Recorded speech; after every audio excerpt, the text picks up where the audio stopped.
So I've fitted 3 rafter rows, made sure that they line through, so I marked lines on the joist.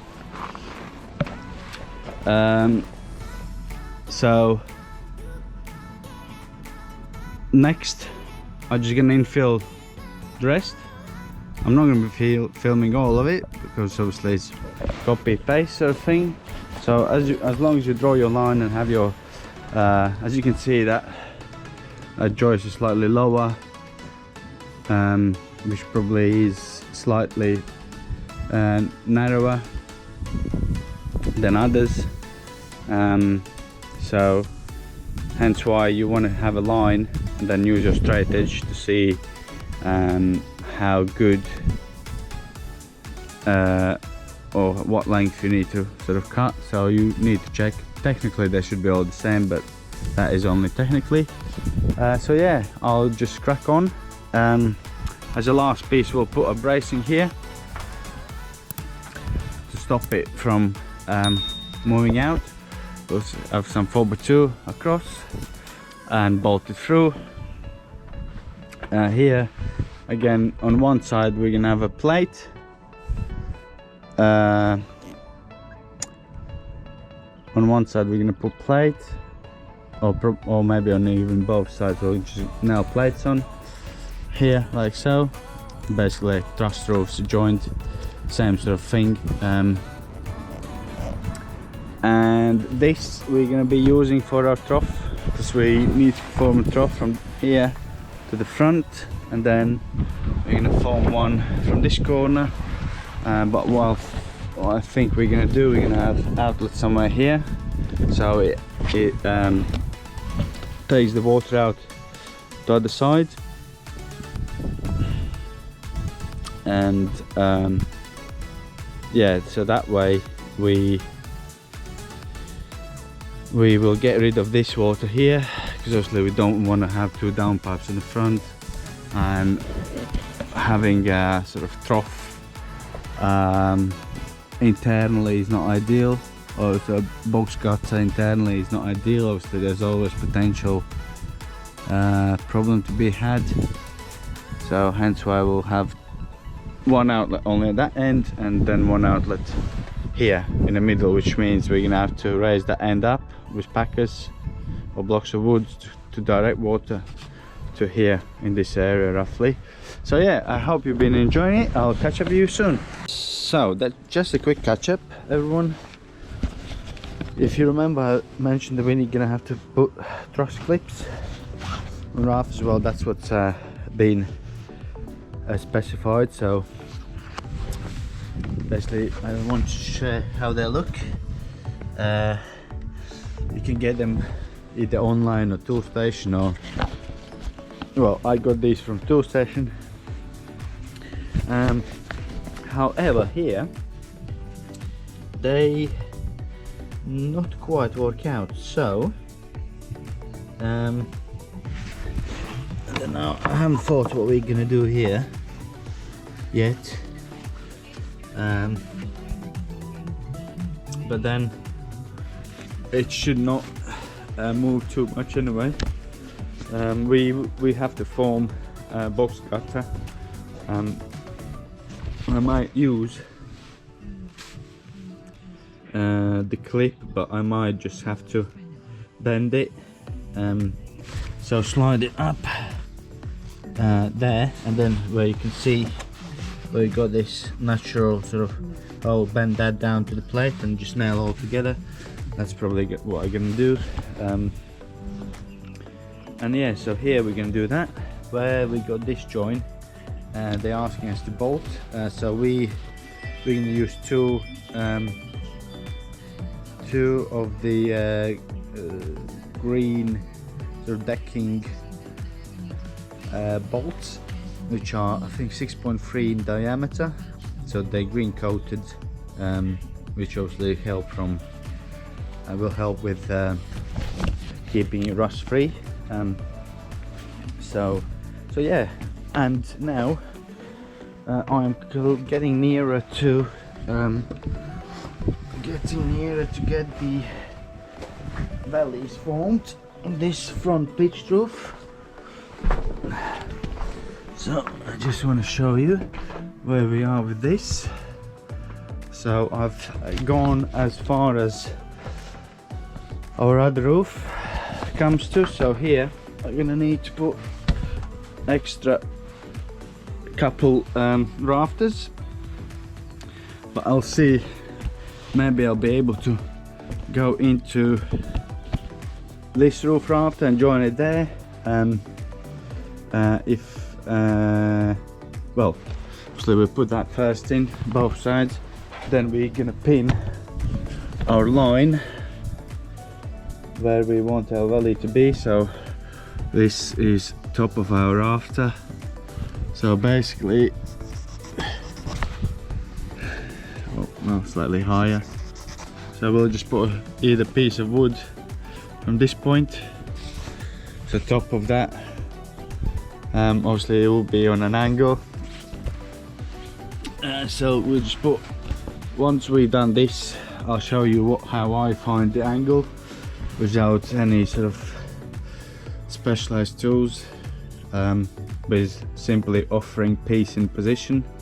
All you have to do is cut it slightly short so you can get in place. So as you can see, this is fairly tight for me, so we're gonna have to get this in position, or cut it shorter to get in position. But yeah, we'll get to that. So yeah, I'll just crack on and I'll tune in when I'm ready to mark it all out. Right, in this video I just want to show you how I mark valleys. So obviously in our case it's quite straightforward, it's quite short, so it's easily done. So I can use straight edge.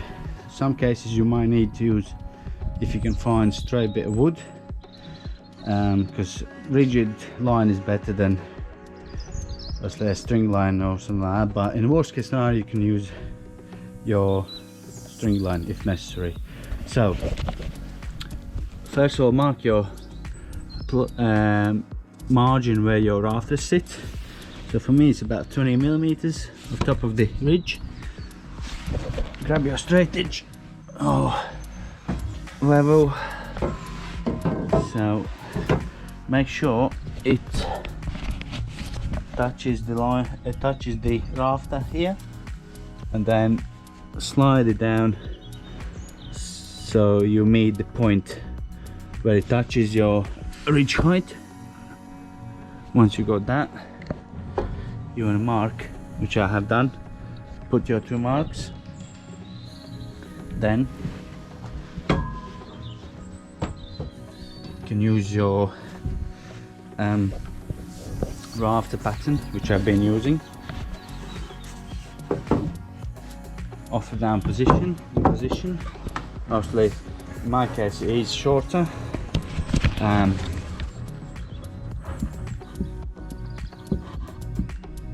which is handy. So what I've done, as you can see, I've paralleled it off the line, which I've put with the straight edge. In doing so, I've lined it with the top of our rafters, where rafters sit. So that's what you want to achieve. You can mark it out to make sure it's good. Then next step is slide it down and repeat the process. You want to make sure top point of your valley meets the top of your point of your rafter again. But then also what you need to make sure you are sitting parallel of your lines you marked. Just show you.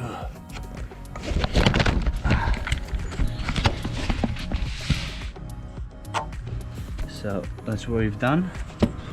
So next step is you obviously check how your raft pattern matches the angles you have got on a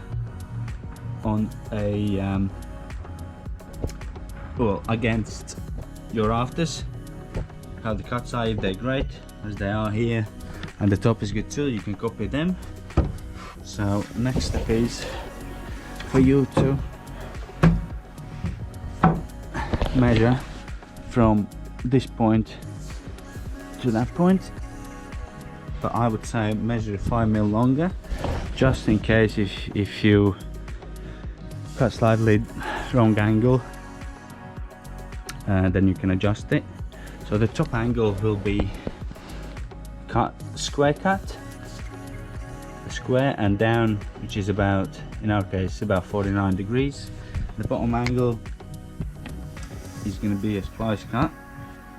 So obviously you follow this shape, and then in our case it's 41 degrees to touch the rafter because of this slope. So yeah, that's what I'm going to do next, and I will catch up you in a bit.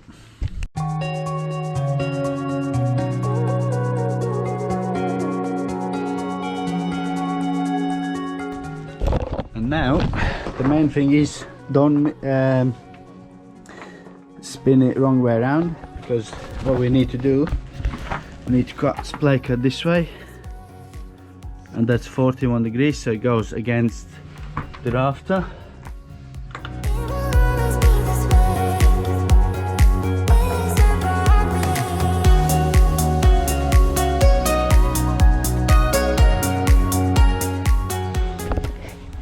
So that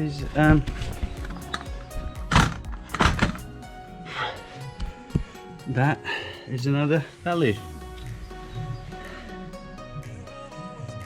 So as you can see, you want to make sure the points meet. We'll do another side as well. And then next, after this, will be cutting jack rafters.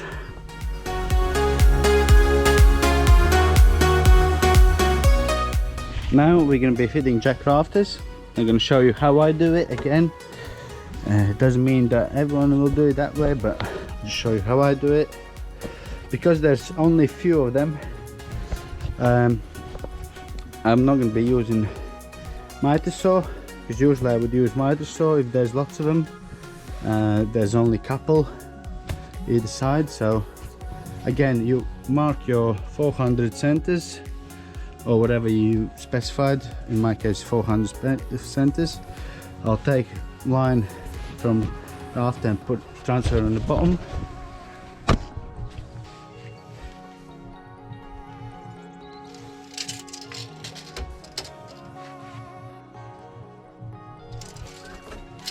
So again, what I do,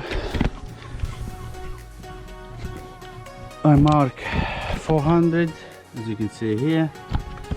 That's where the rafter will sit. So this is our line.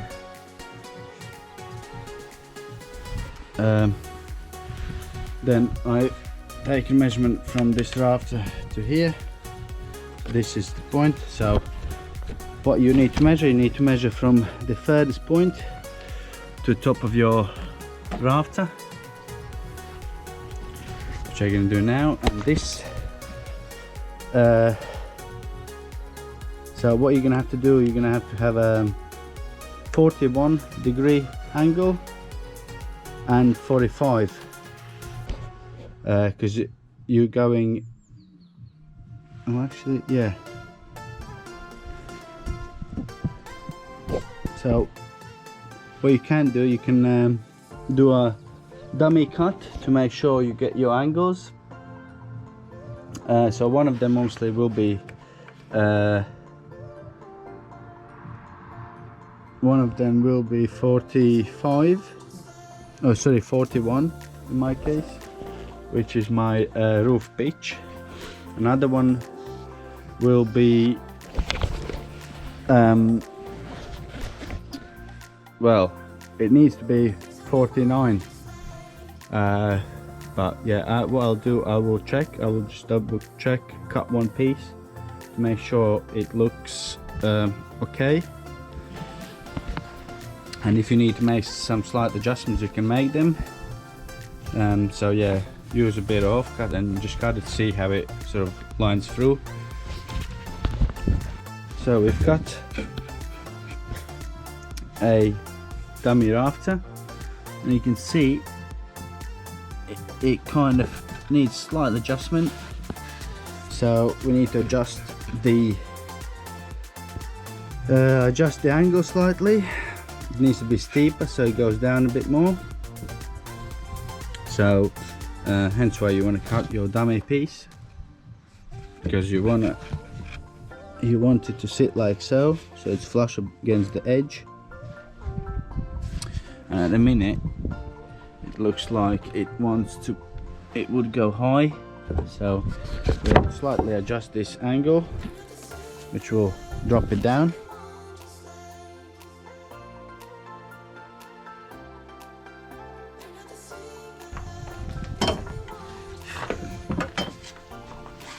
So you can use bevel to hold against, like so, to adjust it.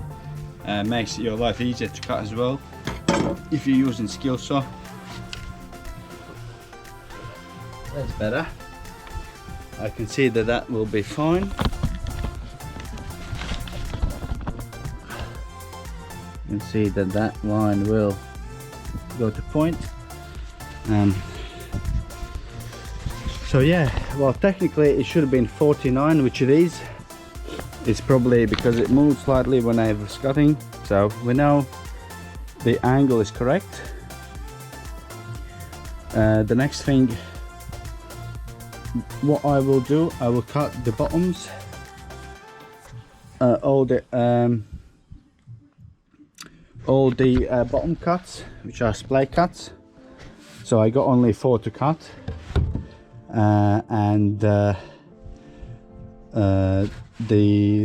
lastly obviously we will cut the length, because we need to then change the angle. I don't want to really change it now and then lose it, so I'll cut 4 ends like this, like I've done here,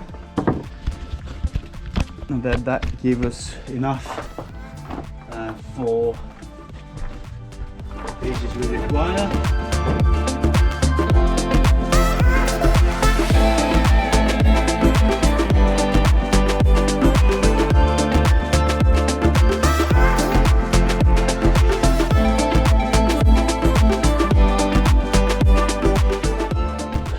And this is how you get your jack rafters in.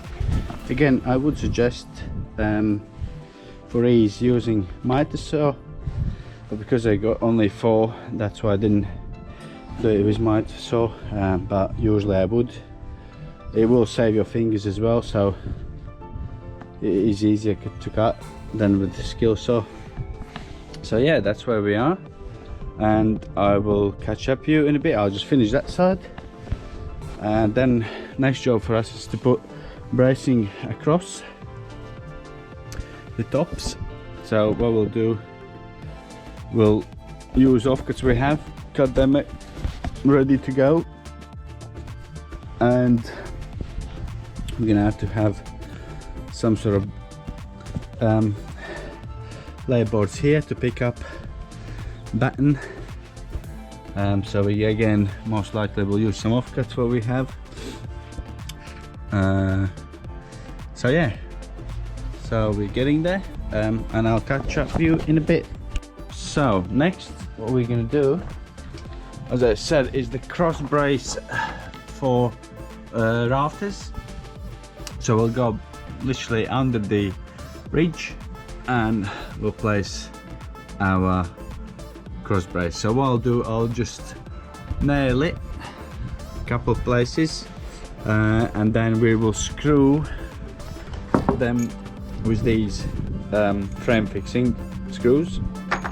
So the easiest way I find it is putting laser level up, setting up so to the desired position where you have it, and I always start from the furthest point. So when I fit my timbers, if for some reason it drops down and you pin it, so you not obscure the line. So if there is some like a little mistake, if you like, then you still see your line, and it's only one wrong, not every single one. So so yeah, I'll set this up here.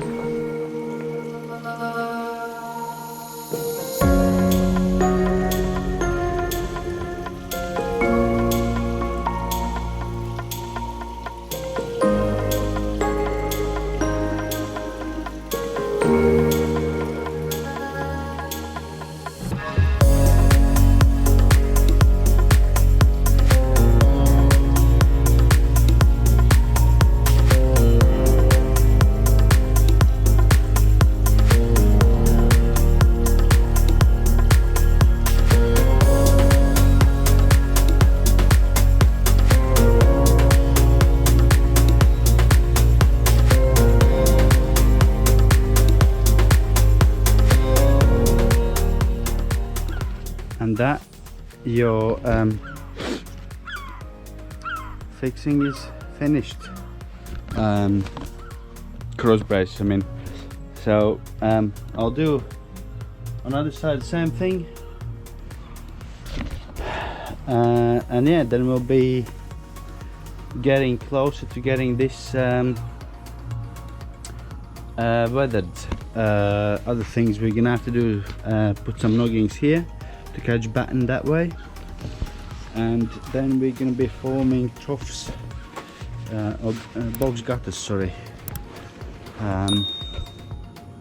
Here we're going to have outlet that way, and one will be on the other side, obviously, because we're going to have water there, so we're going to have outlet somewhere there,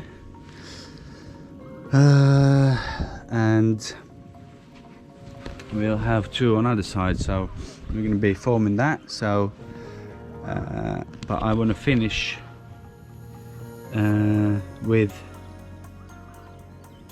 timber supports for batten, and then I will, when that's done, I've got just few to do on both sides, and then when that's done, then we can switch to doing the actual gutters, box gutters, because that will be a little bit of time to do them, because we need to create folds. So yeah, so that's that. Hope you've been enjoying it, and I catch up with you in a bit.